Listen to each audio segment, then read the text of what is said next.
Question number 4।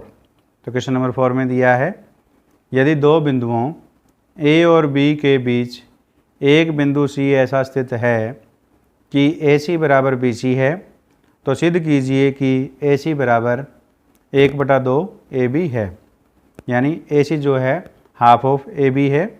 एक आकृति खींचकर इसे स्पष्ट कीजिए। क्वेश्चन में दिया है, दो बिंदुओं ए और बी के बीच एक बिंदु सी ऐसा स्थित है कि ए सी बराबर बी सी है, ये दिया हुआ है। और सिद्ध हमें करना है कि ए सी बराबर जो है हाफ ऑफ ए बी है। प्रमाण दिया है कि ए सी बराबर बी सी है। ये हमारे पास एक ये ए बिंदु है और ये बी बिंदु है, और इनके बीच में एक बिंदु सी दिया हुआ है। और हमें दिया है कि ए सी बराबर बी सी है, तो इस प्रकार ए सी बराबर बी सी, तो दोनों ओर ए सी को हम जोड़ देते हैं। तो that implies A C plus A C, हमने लेफ्ट हैंड साइड में ए सी ऐड कर दिया। इसी प्रकार A C plus B C, right hand side में भी हमने ए सी को ऐड कर दिया। तो लेफ्ट हैंड साइड क्या होगी, ए सी प्लस ए सी कितना हो गया, 2AC। अब देखिए ए सी प्लस बी सी, तो ए सी में जब हम बी सी को ऐड कर दें तो क्या बन जाएगा, ए बी बन जाएगा, ए बी। तो that implies A C is equal to कितना आ गया, 1/2 ए बी। यही हमें ज्ञात करना था। अतः ए सी बराबर है 1/2 ए बी, ये हमने ज्ञात किया। तो इस प्रकार हमने क्वेश्चन नंबर 4 को हल किया।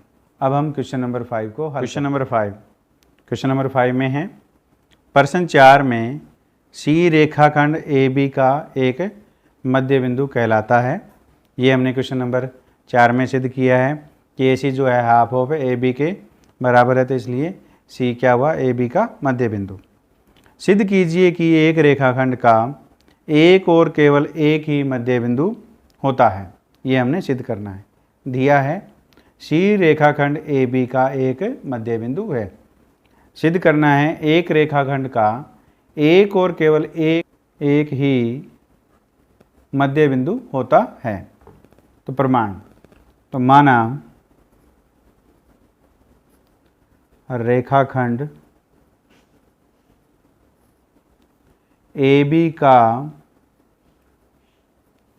डी कोई अन्य मध्य बिंदु है, यानी सी के अलावा एक हम डी और मध्य बिंदु ले लेते हैं। ये हमने मान लिया। ये ए बी रेखाखंड है, इसका सी मध्य बिंदु है, और इसमें हमने डी एक और अन्य मध्य बिंदु ले लिया है। तो हम इसको, अब ए बी को हम कैसे लिखेंगे, तो ए बी बराबर क्या आएगा, A D plus D B आएगा। और देखिए क्या कि डी क्या है, मध्य बिंदु है। अगर डी ए बी का मध्य बिंदु हमने माना है, तो क्या है कि डी बी बराबर क्या है, ए डी है। यानी ए डी और डी बी क्या है, बराबर हैं। तो हम A D plus D B की जगह क्या रख सकते हैं, ए डी रख सकते हैं, ए डी। तो इस प्रकार ये कितना हो गया, 2AD।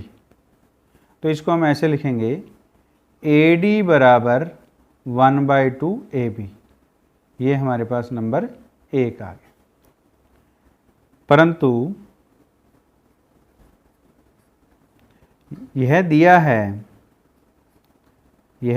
है कि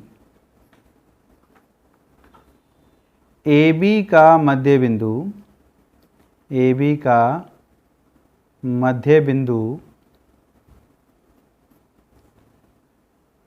C है। ये क्या है, दिया है। C रेखाखंड AB का क्या है, मध्य बिंदु है। तो इस प्रकार अब हम अगर C AB का मध्य बिंदु है, तो हम AB को कैसे लिखेंगे, AC प्लस CB लिखा जाएगा। ऐसे लिख सकते हैं हम, क्योंकि अब C AB का मध्य बिंदु है, ये दिया हुआ है। अब देखिए, तो AC plus CB, C B की जगह हम क्या लिख सकते हैं कि सी बी बराबर क्या है, ए सी है। क्यों? क्योंकि सी क्या है, ए बी का मध्य बिंदु। तो सी बी की जगह हम क्या लिख लें, ए सी लिख लेंगे। तो ये कितना हो गया, 2AC हो गया।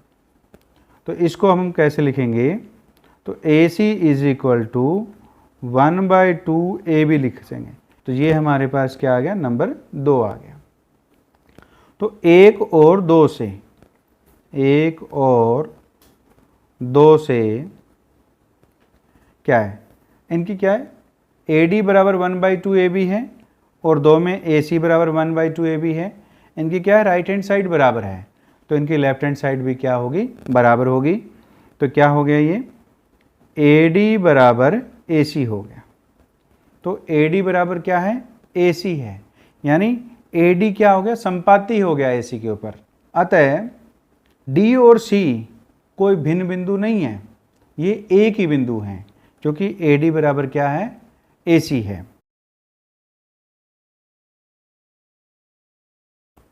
क्यों? इस प्रकार D और C दो भिन्न बिंदु नहीं हैं, परंतु ये एक ही बिंदु हैं। तो इस प्रकार जो AD बराबर AC आया है, तो इससे हम इस नतीजे पर पहुंचे हैं कि D और C जो है वो भिन्न बिंदु नहीं है, वो एक ही बिंदु हैं।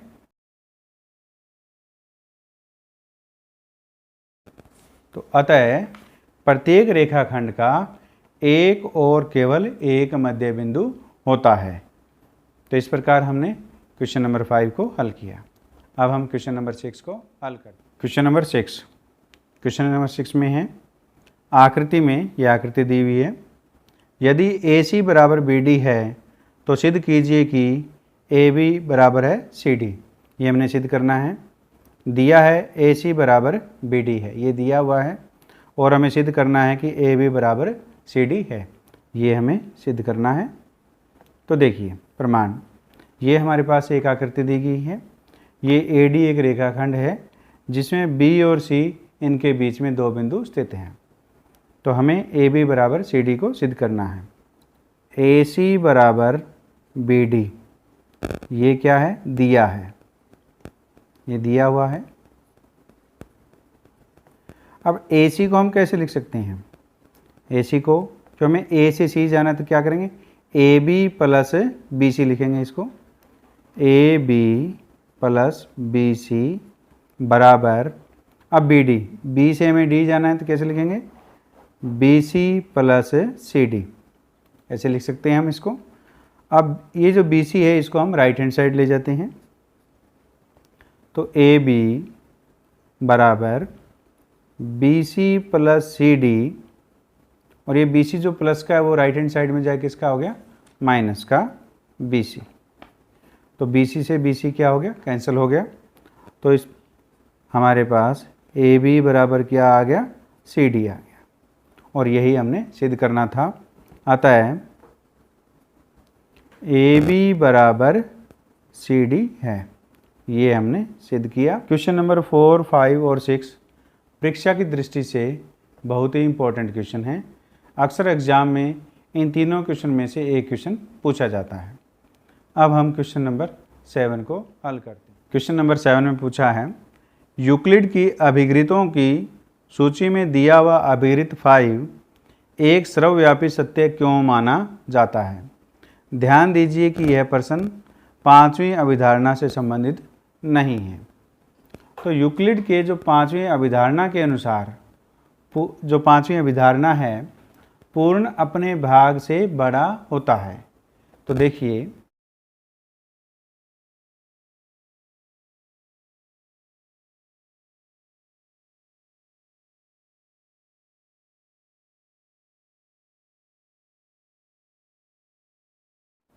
यूक्लिड के 5वें अभिहित के अनुसार पूर्ण अपने भाग से बड़ा होता है।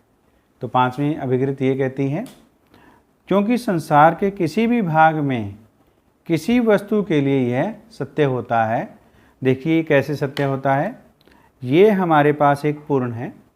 अब हम ये इसका एक भाग है, ये जो लाइनिंग वाला हिस्सा दिख रहा है ये इसका भाग है। अगर इस हिस्से को हम अलग करें और ये पूर्ण आकृति पहले वाली जितनी है ये पूर्ण है, ये पूर्ण जो है इस भाग से क्या है, हमेशा बड़ा होगा, अतः इसे सर्वव्यापी सत्य माना जाता है। उम्मीद है इस वीडियो में समझाए गए क्वेश्चन 4, 5, 6 और 7 आपको समझ में आए हैं।